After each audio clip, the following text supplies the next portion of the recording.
Subscribe कीजिए target with MG Sharma YouTube channel को और दबाइए इस बेल आइकन को ताकि आपको मिल सके हमारा लेटेस्ट वीडियो सबसे पहले, वो भी फ्री में।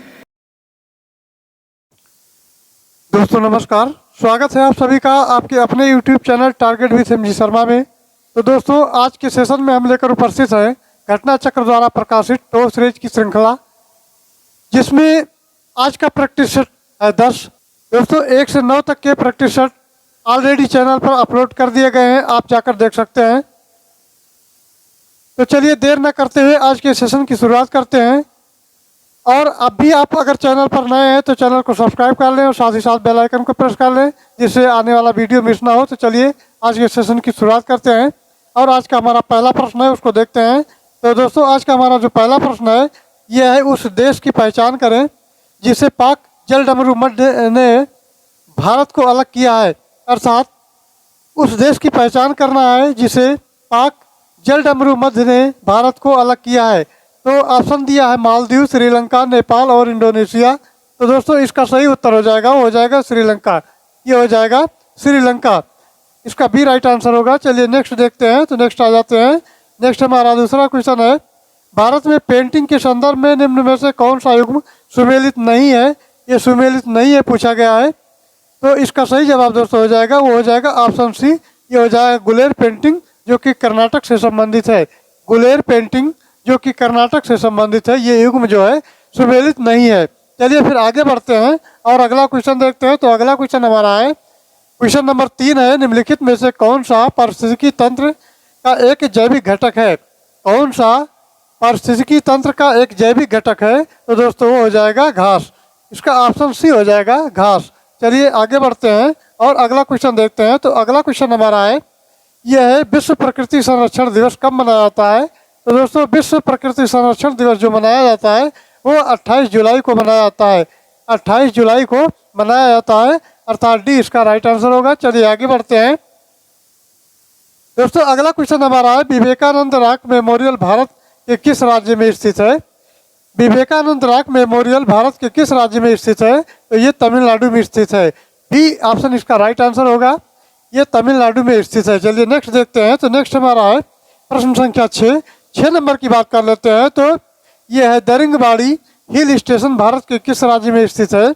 दोस्तों दरिंगबाड़ी हिल स्टेशन भारत के किस राज्य में स्थित है। तो ये उड़ीसा राज्य में स्थित है। कहाँ पे स्थित है, उड़ीसा राज्य में स्थित है।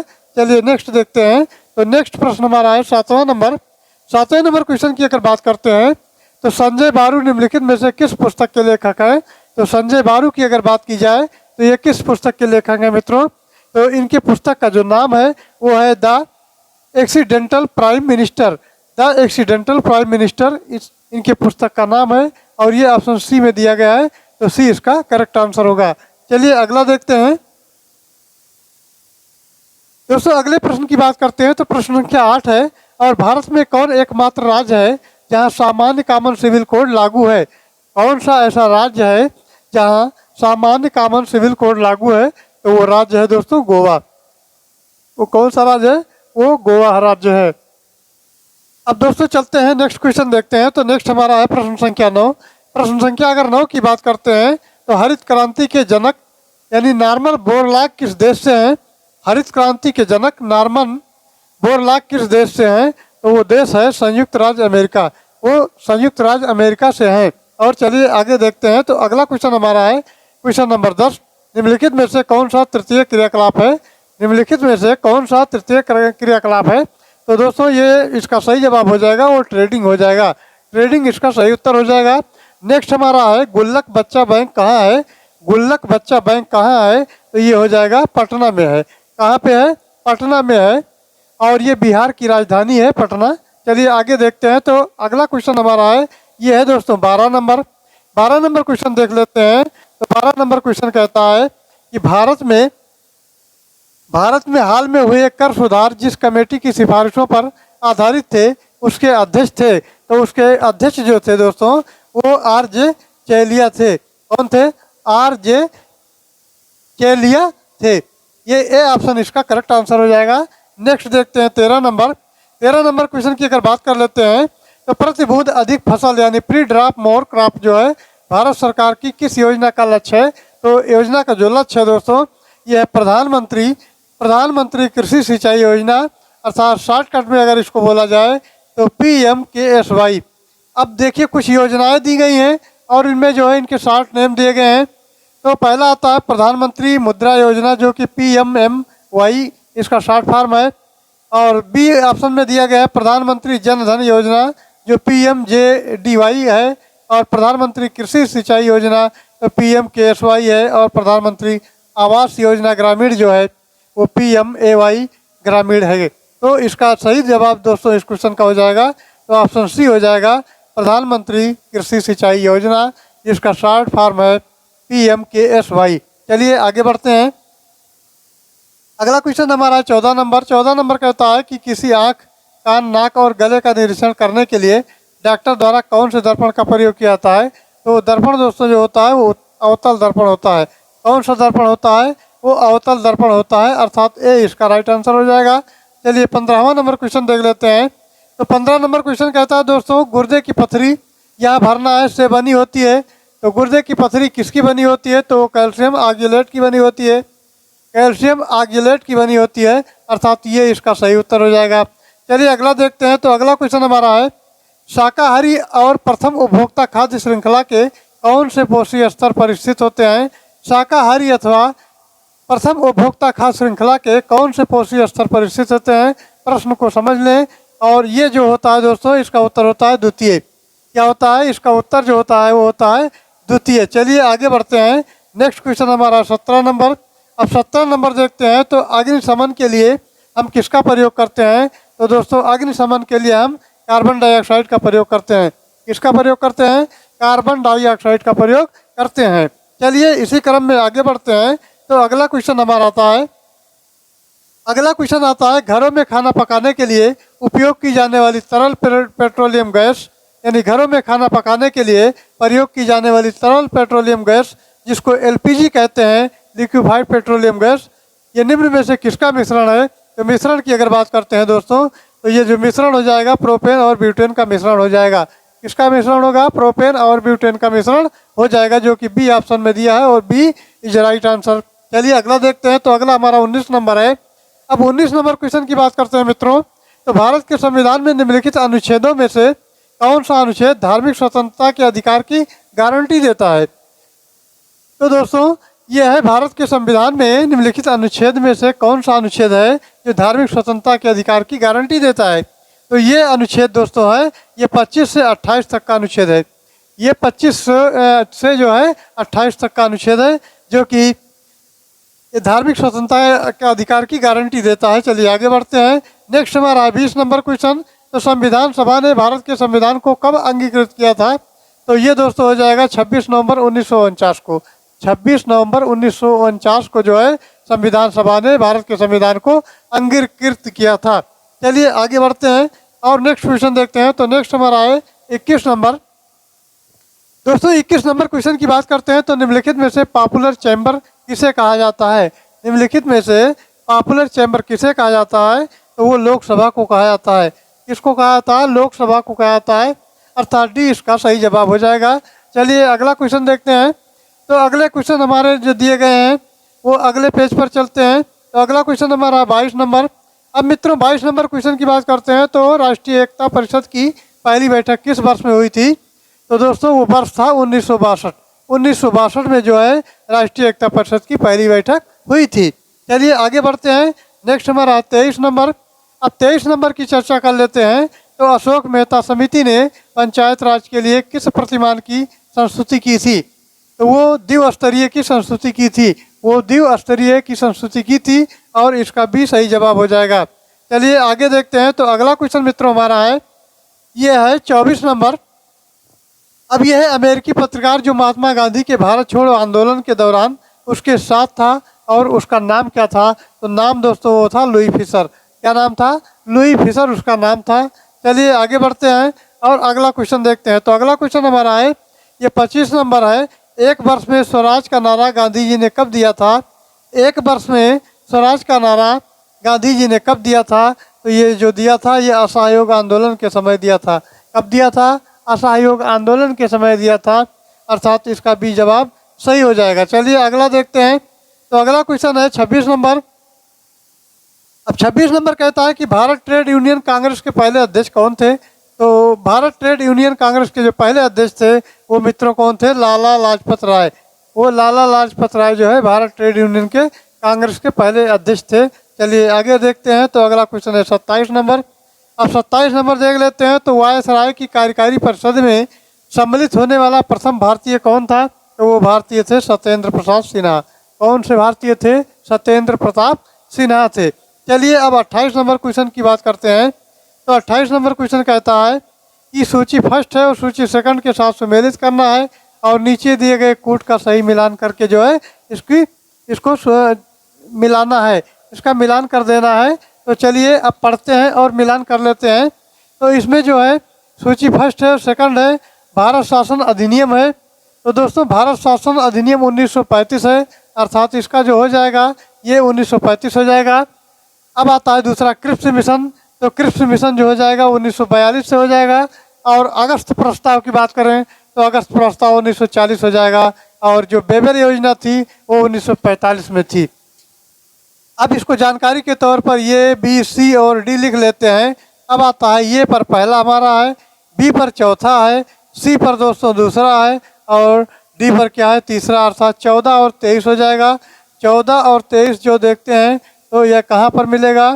तो दोस्तों पहले मिलेगा 1, 4 और 2, 3, जो कि ये बी ऑप्शन में मिल रहा है। तो बी इसका करेक्ट आंसर होगा, बी जो है इसका करेक्ट आंसर होगा। चलिए आगे बढ़ते हैं। नेक्स्ट हमारा है 29 नंबर। 29 नंबर कहता है कि निम्नलिखित में से किसने 1784 में एशियाटिक सोसाइटी ऑफ बंगाल की स्थापना की थी। तो ये उत्तर हो जाएगा दोस्तों, विलियम जोन्स ने की थी। किसने की थी, विलियम जोन्स ने की थी। अब आते हैं 30 नंबर क्वेश्चन पर। तो 30 नंबर क्वेश्चन कहता है, यहाँ भरना है पहले कि पालक माता प्रजापति गौतमी ऐसी पहली महिला थी जिन्हें भिक्षुणी के रूप में चुना गया था। तो ये किसकी पालक माता थी। तो दोस्तों इसका सही उत्तर हो जाएगा ये बुद्ध की पालक माता थी। यहाँ बुद्ध भरा जाएगा, अर्थात यहाँ बुद्ध भर दिया जाएगा कि पालक माता प्रजापति गौतमी ऐसी महिला थी जो इन्हें भिक्षुणी के रूप में चुना गया। तो ये सी ऑप्शन इसका सही उत्तर हो जाएगा। अब चलिए इसी क्रम में आगे बढ़ते हैं। तो अगला क्वेश्चन हमारा है, अगला देखते हैं कि कौन सा क्वेश्चन है। तो 31 नंबर है। 31 नंबर कहता है कि सती प्रथा का प्रथम अभिलेखीय साक्ष्य प्राप्त हुआ है। सती प्रथा का प्रथम अभिलेख साक्ष्य प्राप्त हुआ है। तो कहाँ से प्राप्त हुआ है, एरण से प्राप्त हुआ है, एरण से प्राप्त हुआ है। चलिए अगला देखते हैं। तो अगला दोस्तों हमारा है ये 32 नंबर। यहाँ भरना है 1857 के विद्रोह के दौरान मुगल सम्राट कौन था।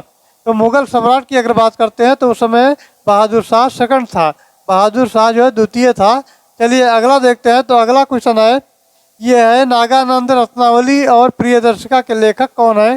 तो इसके जो लेखक हैं दोस्तों, नागानंद और रत्नावली के जो लेखक हैं वो हर्षवर्धन है। कौन है, हर्षवर्धन इसका सही उत्तर हो जाएगा। अब आते हैं आगे और अगला क्वेश्चन देखते हैं। तो निम्नलिखित में से किस राज्य में जनसंख्या घनत्व का सबसे अधिक है, अर्थात किस राज्य में जनसंख्या घनत्व सबसे अधिक है। तो वो जनसंख्या हो जाएगा बिहार। बिहार में जो है जनसंख्या घनत्व सबसे अधिक है। चलिए नेक्स्ट देखते हैं दोस्तों। तो 35 नंबर क्वेश्चन आता है। अब 35 नंबर क्वेश्चन की चर्चा कर लेते हैं। तो निम्नलिखित में से कौन सी झील उस राज्य के साथ सही ढंग से सुमेलित है जिसमें ये स्थित है। अब चलिए देखते हैं। तो राज्य है, राज्य ये राज्य दिया गया है और इसमें जो है स्थित झील दी गई है। तो ये कहाँ कहाँ जो है सुमेलित है, सुमेलन करना है।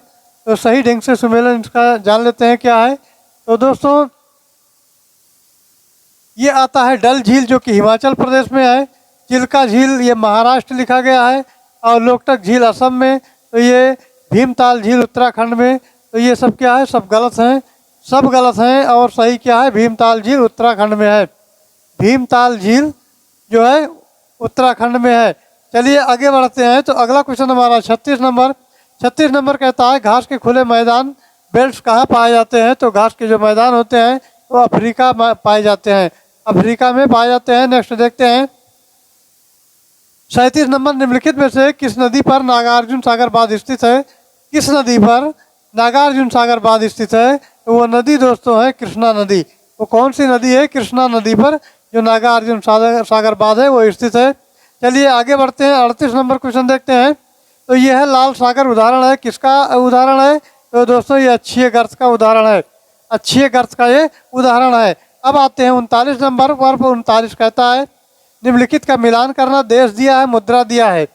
अब देश है जैसे अजरबैजान है तो अजरबैजान का हो जाएगा मनात, अजरबैजान का हो जाएगा बनात। और ब्राज़ील का हो जाएगा दोस्तों वो रियल हो जाएगा। इसी प्रकार नाइजीरिया का हो जाएगा नायरा हो जाएगा। और इथोपिया का हो जाएगा बर, इथोपिया का हो जाएगा बर। अब देखते हैं तो ये बी सी और डी ये सुविधा की दृष्टि से लिख लेते हैं। तो ए का जो हो जाएगा तीसरा, बी का हो जाएगा पहला, सी का हो जाएगा चौथा और डी का हो जाएगा दूसरा। अर्थात 3142। 3142 जो दिया गया है वो ऑप्शन ए में दिया गया है, ऑप्शन ए में दिया गया है 3142 और यही इसका सही उत्तर हो जाएगा। चलिए आगे बढ़ते हैं। तो नेक्स्ट क्वेश्चन आता है हमारा ये दोस्तों 40 नंबर है। 40 नंबर क्वेश्चन कहता है, 40 नंबर क्वेश्चन कहता है कि केंद्र निम्नलिखित का मिलान करना है। केंद्र शासित प्रदेश है और राजधानियाँ दी गई हैं। तो केंद्र शासित प्रदेश जो लद्दाख है, लद्दाख की राजधानी है लेह, ये लेह पर चला जाएगा। अंडमान निकोबार की बात करें तो ये चला जाएगा पोर्ट ब्लेयर पे। और दिल्ली की बात करें तो ये नई दिल्ली हो जाएगा, ये नई दिल्ली दूसरा हो जाएगा। और दादर और नागर हवेली जो है दमन और दीव ये चौथे पे जो है सेट हो जाएगा। तो इसका जो ओवरऑल अगर नंबरिंग करते हैं ये बी सी और डी तो इसका हो जाएगा 31 और 24। 31 यानी कि ये हो जाएगा पहले 3 हो जाएगा, एक का 3 पे है और दूसरे वाला पे है, दूसरा पहला है, फिर 2 और 4 है। तो इसका सही जवाब हो जाएगा 31 24। और 31 24 कहाँ मिल रहा है? तो अगले पेज पे देखते हैं। तो 31 और 24, 31 24 तो ये ऑप्शन डी में मिल रहा है, ऑप्शन डी में मिल रहा है। ऑप्शन डी इसका करेक्ट आंसर हो जाएगा। चलिए दोस्तों आगे बढ़ते हैं और अगला क्वेश्चन देखते हैं। तो अगला क्वेश्चन हमारा दिया गया है, ये अंग्रेजी पोर्शन वाला है। तो इंग्लिश से में इस पैसेज को पढ़ना है, उसके बाद उत्तर देना है। तो चलिए इस पैसेज को पढ़िएगा और साथ ही साथ इसको उत्तर करिएगा कि कितना हमारा आता है और कमेंट बॉक्स में ज़रूर बताइएगा कि हमारा कितना सही हुआ। चलिए अब सीधे सीधे 41 नंबर पर पहुँचते हैं। 41 नंबर क्वेश्चन कहता है दोस्तों मंड्रेन चाइनीज अब स्पोकन बाई द पीपल। तो इसका सही जवाब हो जाएगा वो हो जाएगा ये हो जाएगा मैनी, इसका सी ऑप्शन हो जाएगा मैनी। चलिए नेक्स्ट देखते हैं। तो नेक्स्ट क्वेश्चन कहता है कि ये person who is good at foreign language in known age. तो नोन एज क्या करेंगे, इसको क्या मानेंगे? तो दोस्तों ये मानेंगे लैंग्विस्ट, लैंग्विस्ट हो जाएगा। चलिए नेक्स्ट 43 नंबर देखते हैं। तो 43 कहता है give synonyms for the word. ये वर्ड दिया है, इसका सिनोनिम्स बताना है अर्थात पर्यायवाची शब्द बताना है। तो ये इसका हो जाएगा ये लॉयल्टी का हो जाएगा दोस्तों, ये हो जाएगा फेथफुलनेस, फेथफुलनेस इसका सही उत्तर हो जाएगा। अब बढ़ते हैं आगे 44 नंबर क्वेश्चन देखते हैं। तो 44 नंबर क्वेश्चन कहता है कि चूज द करेक्ट एंटोनिम्स, यानी यहाँ विलोम बताना है, वहाँ पर्यायवाची बताना था, इसके पहले पर्यायवाची बताना था और यहाँ विलोम बताना है। सिनोनिम्स जो था वो पर्यायवाची था और एंटोनिम्स जो है विलोम है। तो चलिए ये है क्लैश, क्लैश का विलोम क्या हो जाएगा? तो ये हो जाएगा हारमोनी, हारमोनी हो जाएगा। ये डी ऑप्शन इसका करेक्ट आंसर होगा। चलिए अगला देखते हैं। तो अगला क्वेश्चन नंबर कहता है कि यह give one word substitute for तो something which can not be understood. तो इसका उत्तर हो जाएगा ये हो जाएगा इनकम्पेरहेंसेबल, इसका सही उत्तर हो जाएगा डी ऑप्शन। चलिए अगला देखते हैं। तो 46 नंबर कहता है कि सही अर्थ वाला शब्द युग्म कौन सा है? तो सही अर्थ वाला अगर चुनते हैं तो आकार, आकार, खान और आकृति, ये इसका सही उत्तर हो जाएगा। अब बढ़ते हैं 47 नंबर पर। तो 47 नंबर कहता है, 47 नंबर कहता है दोस्तों नाभिक का सही संधि विच्छेद क्या है? तो नाभिक का है जो संधि विच्छेद वो 9 धन इक है, 9 धन इक है अर्थात बी इसका सही जवाब हो जाएगा। चलिए दोस्तों आगे बढ़ते हैं। तो ये उर्वशी जो है किसका काव्य है? उर्वशी किसका काव्य है? तो ये रामधारी सिंह दिनकर का काव्य है।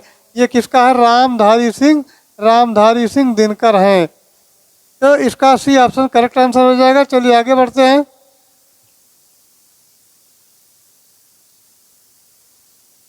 दोस्तों नेक्स्ट क्वेश्चन हमारा है 49 नंबर। 49 नंबर देखते हैं निम्नलिखित में से कौन सा विलोम युग्म सही नहीं है? तो कौन सा नहीं सही है? यह मान और धान्य सही नहीं है। अब आते हैं 50 नंबर क्वेश्चन पर। तो 50 नंबर कहता है कि आसमान फट जाना मुहावरे का सही अर्थ क्या है?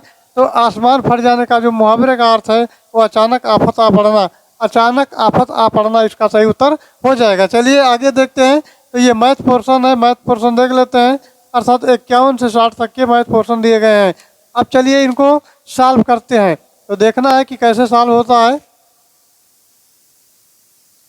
अब दोस्तों इसमें सवाल दिया गया है। सवाल की अगर बात करते हैं तो ये दिया है 6.9 का क्यूब और 2.7 का क्यूब, 5.8 का क्यूब, 3 है, 6 गुणे 9 है, 2 गुण 0.7 है, 5.8 है। तो ये इस प्रकार के ऐसे मान लिखे गए हैं। इस पर एक फार्मूला काम करता है। तो ये हो जाएगा A cube plus B cube plus C cube हो जाएगा -3ab हो जाएगा। अब देखिए इसको अगर हम डिटेल से लिखेंगे तो यहाँ लिखेंगे A plus B plus C, एक में हो जाएगा, और एक हो जाएगा ये स्क्वायर प्लस बी स्क्वायर और C square minus A B minus B C minus C A हो जाएगा। बटे में भी यही वाला पोर्शन हो जाएगा। तो चलिए इसको ऊपर नीचे इसको रख के काट लेते हैं। तो इसको लिखेंगे A plus B plus C, एक में हो जाएगा, दूसरे में हो जाएगा A square plus B square plus C square minus A B minus B C minus C A हो जाएगा, ये हो जाएगा। और बटे में ये भी, तो ये वाला दूसरा इस तरह का ये भी आएगा तो कट जाएगा। अर्थात इसमें जो बचेगा ये प्लस बी और प्लस सी बचेगा। तो इसका हो जाएगा, मान रख के जोड़ देते हैं, 6.9 प्लस 2.7 और प्लस 5.8। इसका जो उत्तर हो जाएगा वो 15.4 हो जाएगा। 15.4 इज राइट आंसर, जो कि ऑप्शन सी में दिया गया है। कहाँ दिया गया है? ऑप्शन सी में दिया गया है। 15.4 ऑप्शन सी दिख रहा है, तो ये सही हो जाएगा। सी इसका सही उत्तर होगा। चलिए नेक्स्ट देखते हैं। तो नेक्स्ट क्वेश्चन हमारा है 52 नंबर कहता है कि एक सप्ताह में 1 घंटे में दशमलव मान लिया कितना है। एक सप्ताह में 1 घंटे का दशमलव में मान कितना है। तो ये इसका सवाल जो हो जाएगा दोस्तों, ये हो जाएगा एक दिन में अगर कुल घंटों की बात करते हैं, एक दिन में कुल कितने घंटे होते हैं। एक दिन में अगर देखा जाए तो ये दोस्तों 24 घंटे होते हैं। और 7 दिन में कुल कितने घंटे होते हैं, तो वही 24 गुणे 7 हो जाएगा। 24 गुणे 7 जो बराबर करेंगे तो 168 घंटे हो जाएगा। 168 घंटे हो जाएगा। चलिए प्रश्न में दिया गया है, वैसे तो आया 168 घंटे, लेकिन प्रश्न में दिया गया 1 घंटे का दशमलव मान जो है दोस्तों 168, 1/168 है, अर्थात 0.059 है, 0.059 है। तो चलिए फिर आगे बढ़ते हैं। और इसका जो हमारा उत्तर हो जाएगा दोस्तों, ये ऑप्शन ये हो जाएगा। ऑप्शन ये इसका हो जाएगा उत्तर। चलिए आगे बढ़ लेते हैं। तो अगला क्वेश्चन हमारा है, ये मित्रों है 53 नंबर। 53 नंबर कहता है कि निम्नलिखित में से सबसे न्यून कौन सा है, यानी न्यूनतम कौन सा है। तो ये देखते हैं कि इसमें 2 विधि लग सकती है। एक विधि की बात करें तो एक विधि तो इसको हल करेंगे, दूसरी विधि है इसका जो अंश है दोस्तों, इसका जो अंश है वो सब बराबर है। तो अगर अंश बराबर है तो जो सबसे छोटे, हर में सबसे छोटा होगा वही जो है छोटा होगा, और छोटा न्यूनतम पूछा गया है। तो इसका अगर ओवरऑल हल करते हैं सवाल, तो ये 3/4 का जो मान आ जाएगा ये 0.75 आ जाएगा। इसी प्रकार 3/5 आएगा तो ये 0.6 आएगा। इसी प्रकार 3/8 अगर आता है तो 0.375 आएगा। और 3/11 जो आता है दोस्तों ये 0.27 आएगा। अब इस भिन्न के आधार पर तो ये स्पष्ट है कि 3/11 है, यानी 3/11 किस में है, सी में दिया गया है। तो सी ऑप्शन इसका जो है करेक्ट आंसर हो जाएगा, 3/11। चलिए फिर आगे बढ़ते हैं। अच्छा, इसको द्वितीय मेथड से भी देख लेते हैं। तो द्वितीय मेथड की अगर बात करें तो पहले बता दिया, इसका अगर अंश समान है तो हर जो है सबसे बड़ा होगा वही सबसे छोटा होगा, सबसे जो बड़ा होगा वही सबसे छोटा होगा। तो 3/11 इसका उत्तर हो जाएगा। चलिए आगे बढ़ते हैं। अगला क्वेश्चन हमारा 54 नंबर कहता है, ये कहता है कि ABC का औसत भार 52 kg है, और यदि BC का औसत भार 44 kg है, तो CA का औसत भार 46 kg है, तो C का भार कितना होगा। चलिए इसको लगा लेते हैं।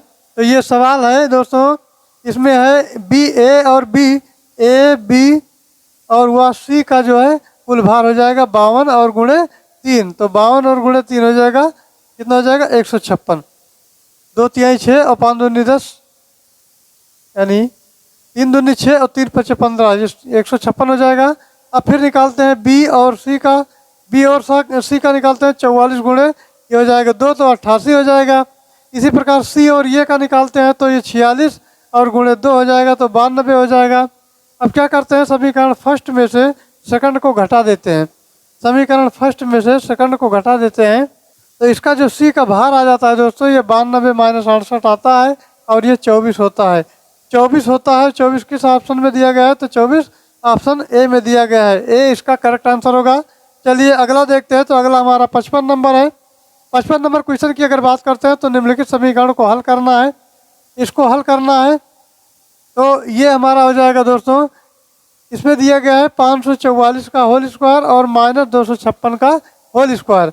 अगर ओवरऑल इसको हल करते हैं तो ये 544 प्लस 256 हो जाएगा एक में, और ये 544 प्लस दो माइनस 256 हो जाएगा दूसरे ब्रैकेट में। अब इसका जो फार्मूला है, ये स्क्वायर माइनस बी स्क्वायर, तो ये होता है ये प्लस बी और ये माइनस बी होता है। अब आ जाते हैं मेन पॉइंट पर। तो इसका हो जाएगा 800 और इसका हो जाएगा 288। अब इसको गुणा करते हैं तो 400 हो जाएगा, गुणे 2 हो जाएगा और गुणे 288 हो जाएगा। अब ये 400 बाहर निकालिए तो 20 हो गया और अंडर रूट ये दोनों का गुणा हो गया तो ये 576 हो गया। 20 रूट 576 इसका सही उत्तर हो जाएगा। चलिए अगला देखते हैं 56 नंबर। दोस्तों 56 नंबर क्वेश्चन कहता है कि मिथिलेश ने नेहा से कहा कि तुम्हारे इकलौते भाई का पुत्र मेरी पत्नी का भाई है, तो नेहा का मिथिलेश की पत्नी से क्या संबंध है। इस डायग्राम को बना लेते हैं। तो डायग्राम में कहता है कि मिथिलेश ने कहा, चलिए कोई बात नहीं, मिथिलेश ने कहा तुम्हारे इकलौते भाई, तो मिथिलेश यहाँ बना लेते हैं और मिथिलेश की पत्नी है ये, और पत्नी से कहा कि तुम्हारे इकलौते भाई। अब यहाँ नेहा भी है, इसमें कहता है मिथिलेश ने कहा, किससे कहा, तो ये कहा नेहा से, तुम्हारे इकलौते भाई का पुत्र। इकलौते भाई का पुत्र अगर कहते हैं तो दोस्तों ये इकलौता भाई हो गया और इसका पुत्र ये हो गया, अर्थात इसका ये पुत्र यहाँ गया और ये इसकी जो है इसका भाई है और इसकी पत्नी है। तो जो मिथिलेश की पत्नी और नेहा के भाई की बात करते हैं तो वो पुत्र उसका भाई जो बहन है, अर्थात ये दोनों भाई बहन है। तो नेहा मिथिलेश की पत्नी की बुआ होगी। नेहा जो है मिथिलेश की पत्नी की बुआ होगी। बुआ इसका सही जवाब हो जाएगा। चलिए आगे बढ़ते हैं।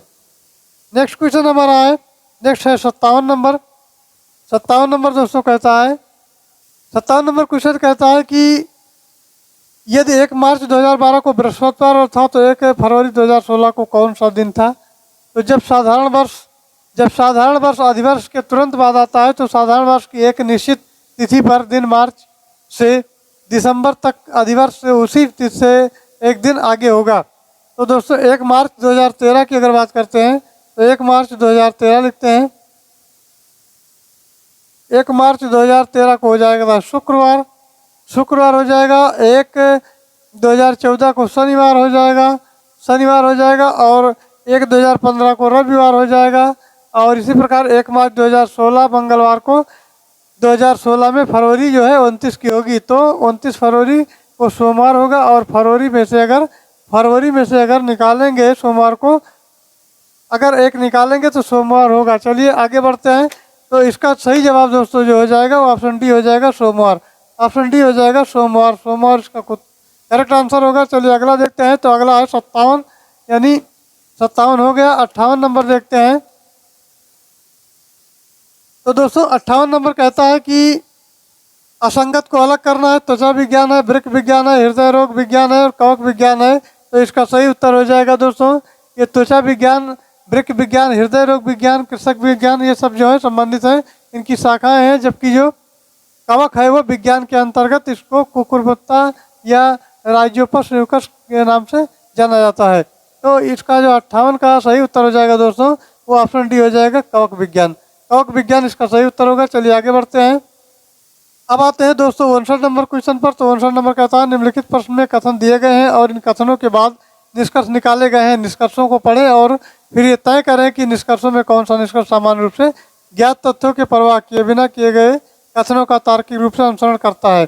अब चलिए इस प्रकार से देख लेते हैं। तो कहता है कि कुछ बारिश चक्रवात है। तो यहाँ बारिश बनाते हैं, यहाँ बारिश है और चक्रवात की बात की जा रही है। तो बारिश हो गया, चक्रवात हो गया।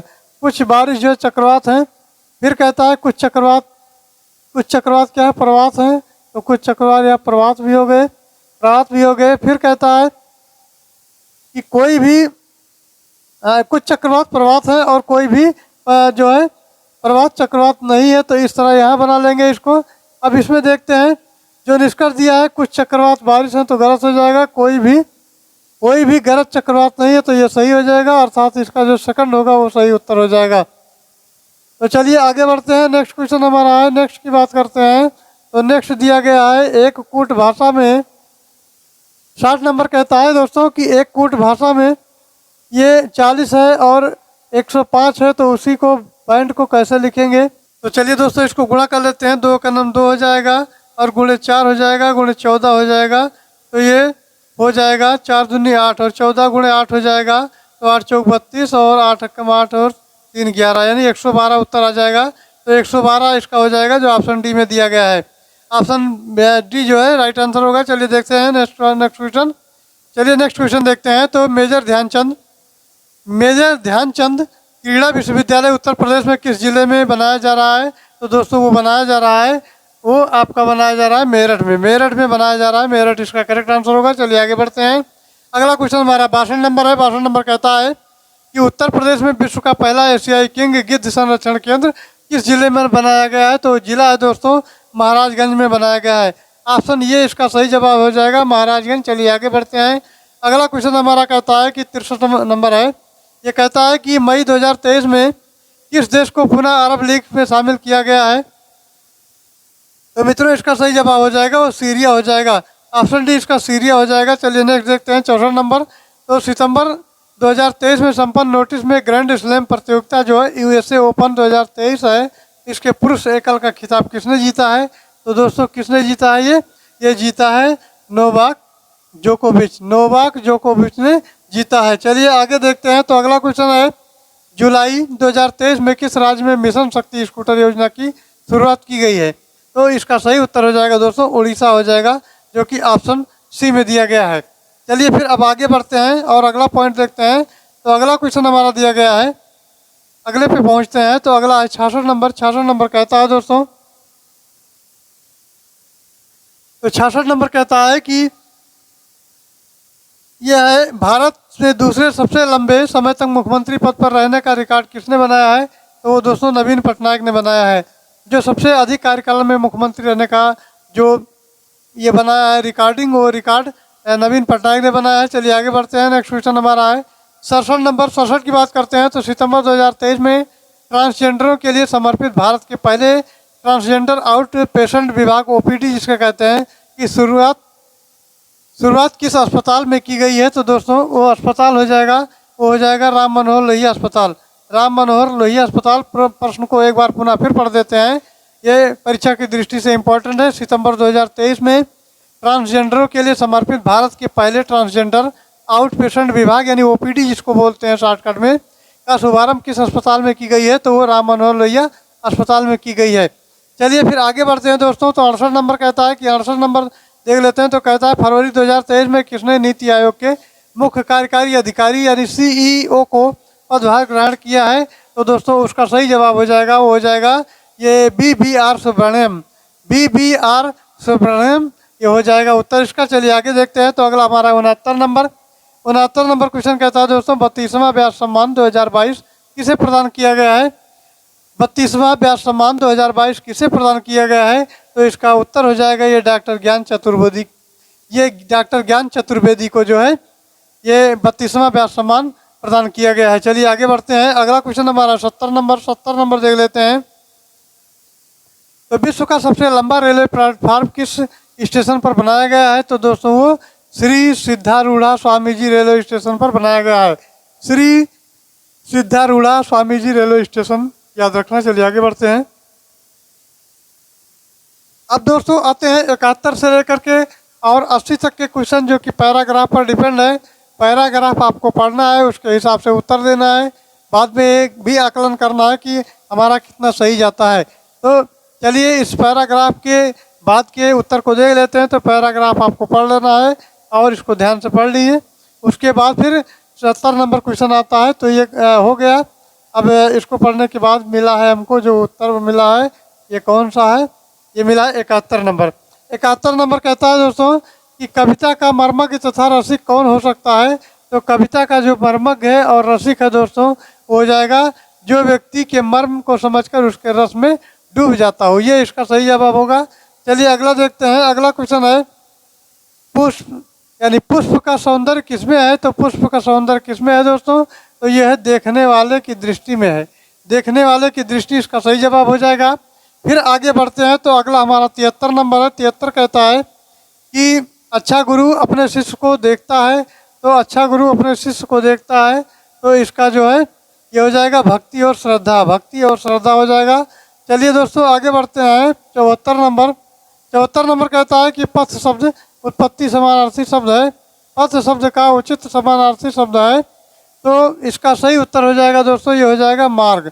मार्ग इसका सही उत्तर हो जाएगा। अब आते हैं सीधा 75 नंबर से। 75 नंबर कहता है कि जो सम्मान और प्रतिष्ठा मुझे मिली है उस सबका श्रेय मेरे उन्हीं गुरु का है। कथन में कौन सा भाव प्रकट होता है? तो अगर भाव की बात करें मित्रों, तो इसमें गुरु के प्रति श्रद्धा का भाव प्रकट होता है। क्या होता है? गुरु के प्रति श्रद्धा का भाव प्रकट होता है। अब आते हैं पैराग्राफ पर आधारित, जो कि दूसरा पैराग्राफ आता है, इसके आधार पर जो है प्रश्नों के उत्तर देना है।